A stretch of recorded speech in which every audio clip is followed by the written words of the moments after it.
At 11 minutes past 4 on a Monday morning, I was sitting on the closed lid of the toilet with a laptop balanced on my knees, watching a number go down.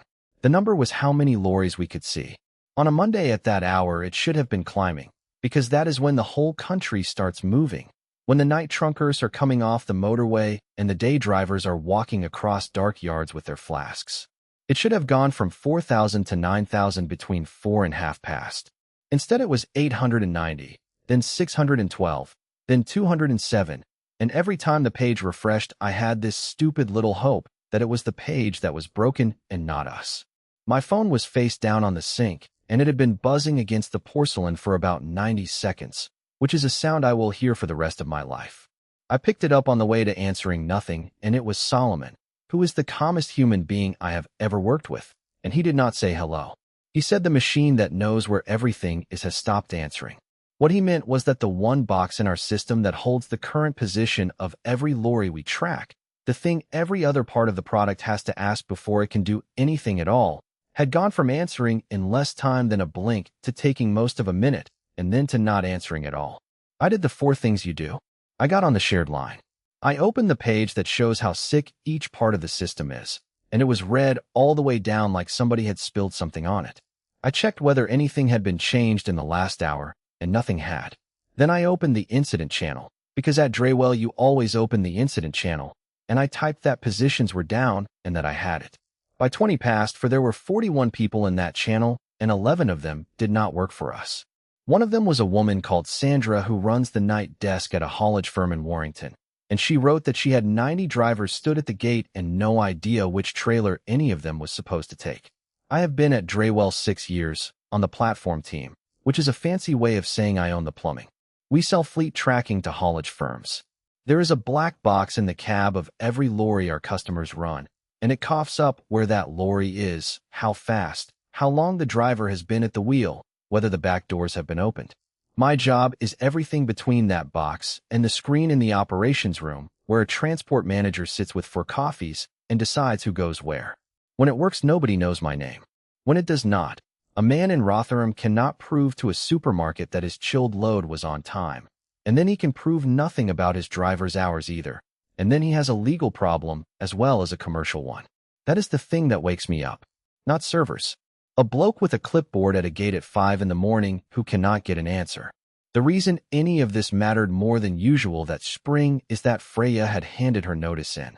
She had been doing the rota desk at a care agency for 4 years, a job that ate her alive in slow bites, phoning round at 9 at night to find somebody to cover a shift in Preston. In February, she went in and resigned, with a last day in July, because she was going to retrain and because we had done the sums twice at the kitchen table. The sums only worked if the step-up I had been promised actually landed. It had been described to me as a formality. I had been told the paperwork was moving. I had told Freya it was moving, and she had gone and told her manager, and you cannot untell either of those things. The man who had to sign it was Roland, our vice president of engineering. In my own head I called him the turnstile, because things went through him constantly, and he never once looked at them, and yet he always knew exactly how many. He had a habit that I could read across a room. When he was about to say no to something, he would roll his shirt sleeves down from the elbow and button the cuffs, slow, like a man getting ready to leave a place. You learned to see it coming and feel the no arriving before he said a word. He was not a monster. He knew the first name of every night dispatcher at every customer we had, which is not nothing. And when Ingrid did her first week carrying the emergency phone, he drove 90 miles at midnight to sit in the office with her and a bag of chips, and she has never let anybody say a bad word about him since.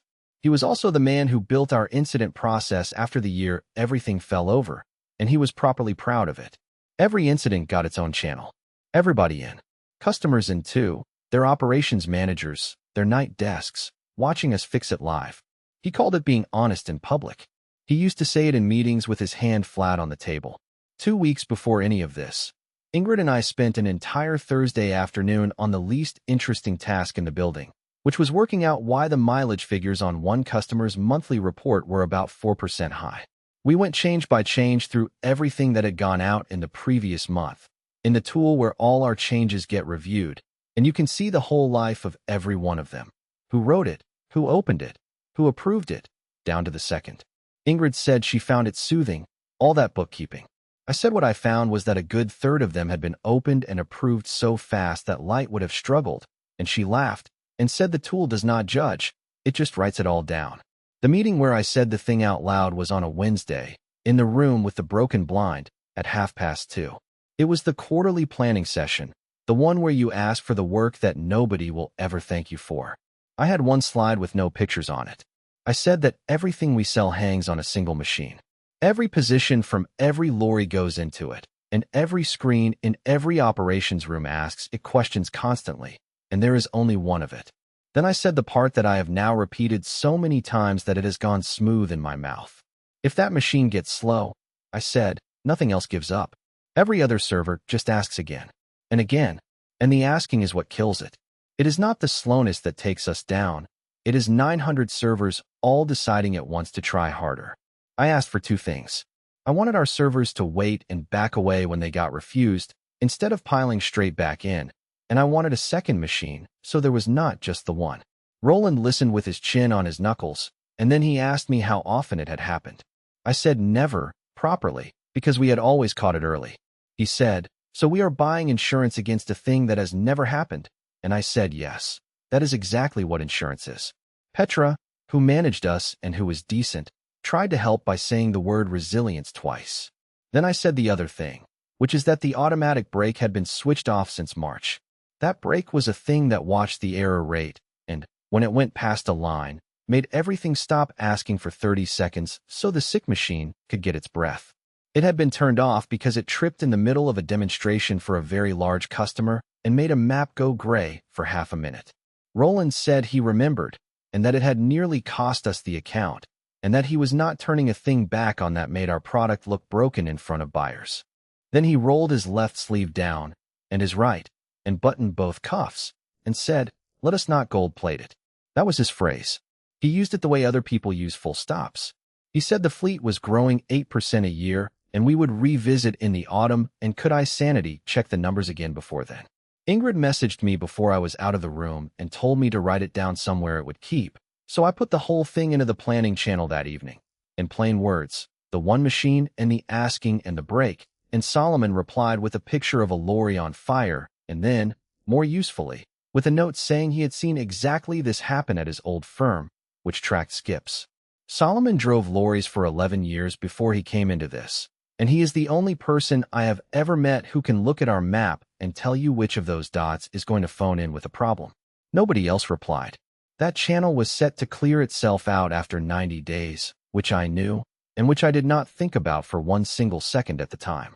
Roland caught me by the lifts on the Friday and said, without any particular malice, that he wanted to hold my step up until the next cycle because I had been a bit doomed lately and he needed to see me solving things rather than forecasting them. I said Freya had resigned on the strength of it. He said he understood and that these things always work out, and the lift came, and he got in it. 3 weeks after that, a lad called Milo who had been with us 2 months picked up a bug where a handful of positions were going missing when the network hiccuped. He fixed it the way a clever person with no scar tissue fixes it. He made our servers keep trying until they got an answer, instead of trying 3 times and shrugging. It is a completely reasonable change if you have never seen what I had described in that room. It went to Roland because Petra was off and because it was small. He opened it and approved it in the time it takes to read the title. Ezra, who wrote the position store in the first place and who was the only person alive who understood its moods, told us that month that he had finally got the house in Cumbria.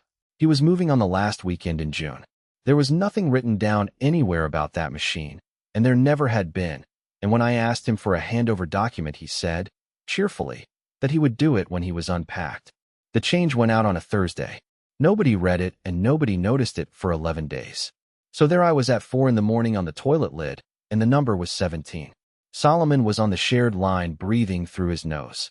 He said the machine was up, it was answering the health check. It just was not answering anything real, and I said that is because it is not dead, it is drowning.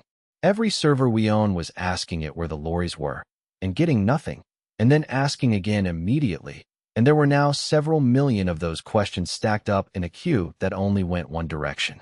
We restarted it at 4:31. That is the first thing you do, and it worked beautifully for about 100 seconds. I watched the number climb, 3,000, 6,000, and Solomon actually said get in, and then everything that had been refused for the previous half hour arrived at once. All of it, for 100,000 questions in a lump, and it went straight back under. Ingrid had joined by then, from her mother's spare room, and she said, flatly, that we had just handed a drowning man an anvil.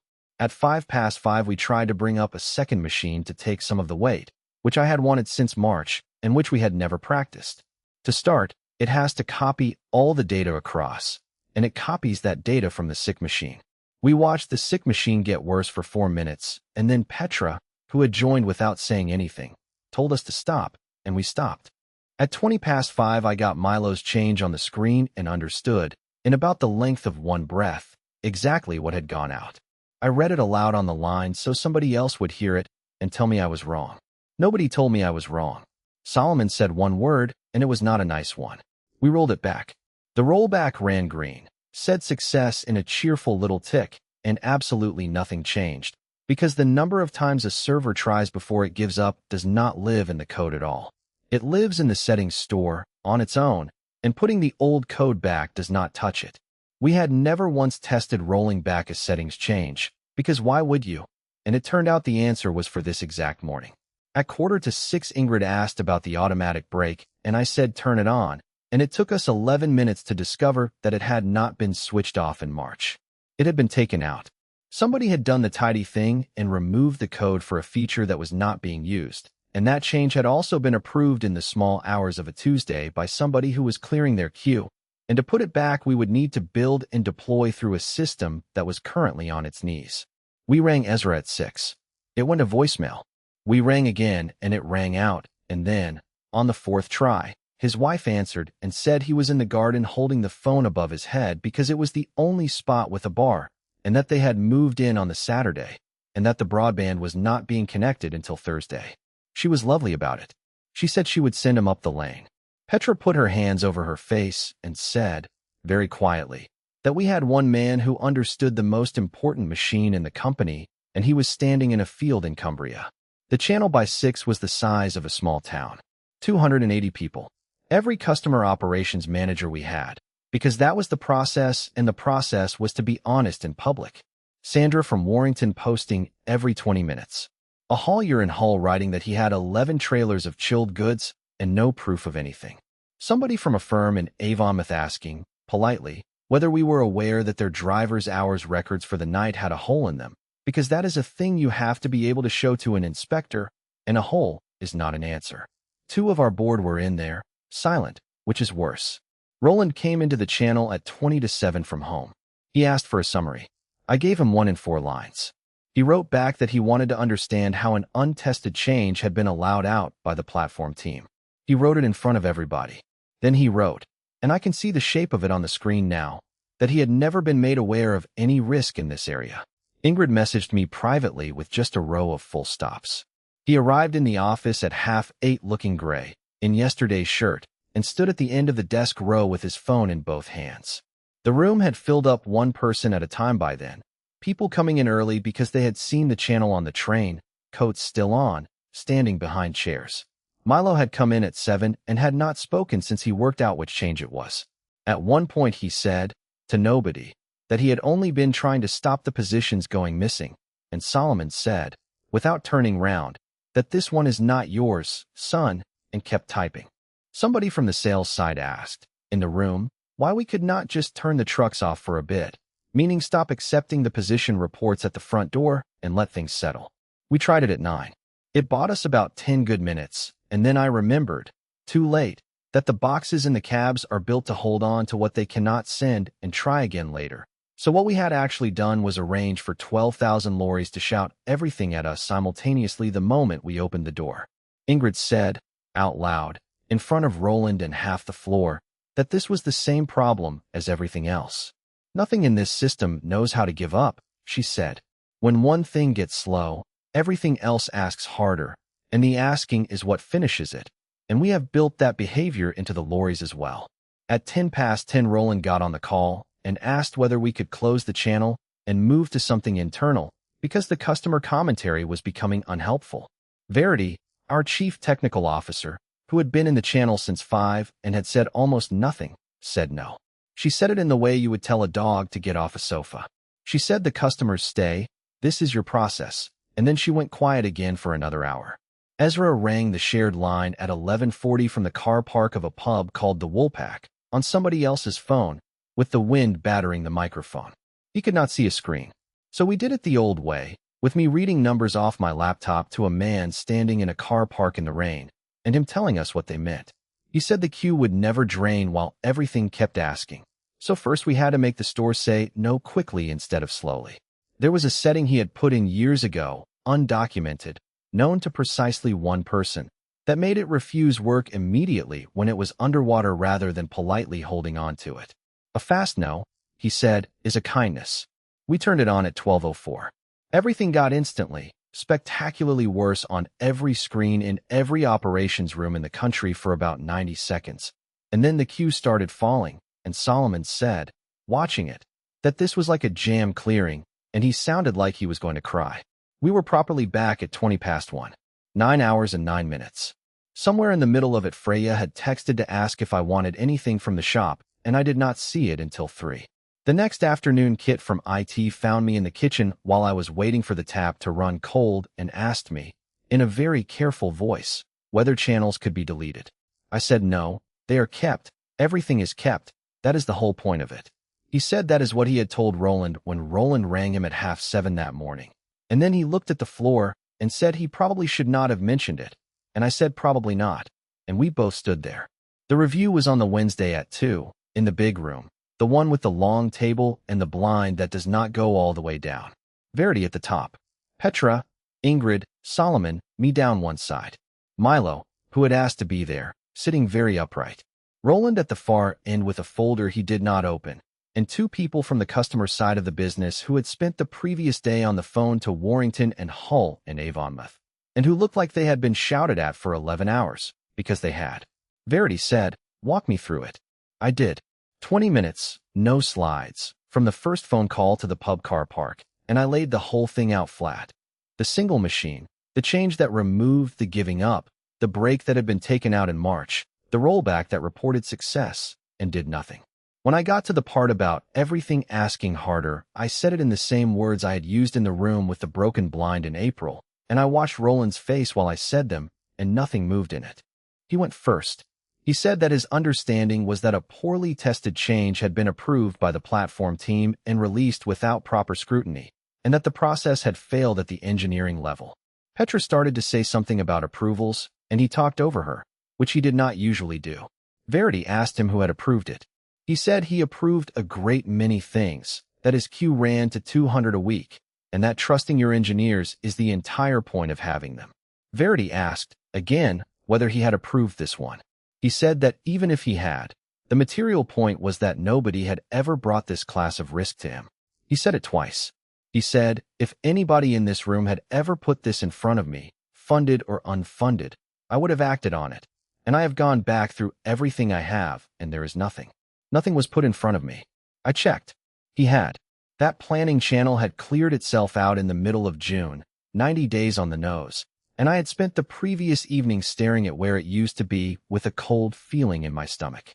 So I turned my laptop round and slid it into the middle of the table, and I said the only thing I had prepared. That is the review for that change. The 2 timestamps are at the bottom. Verity pulled it towards her with one finger. The room did that thing where everybody hears the air conditioning at once. She read it out in a completely level voice, the way you would read a train time. Opened at 9:41 and 11 seconds. Approved at 9:41 and 52 seconds. 41 seconds, she said, and then she said the title of the change out loud, which described, in plain English, exactly what it did to how our servers behave when they do not get an answer.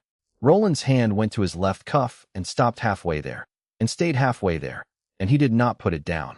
He said something about the volume of approvals again, and it came out with a crack down the middle of it.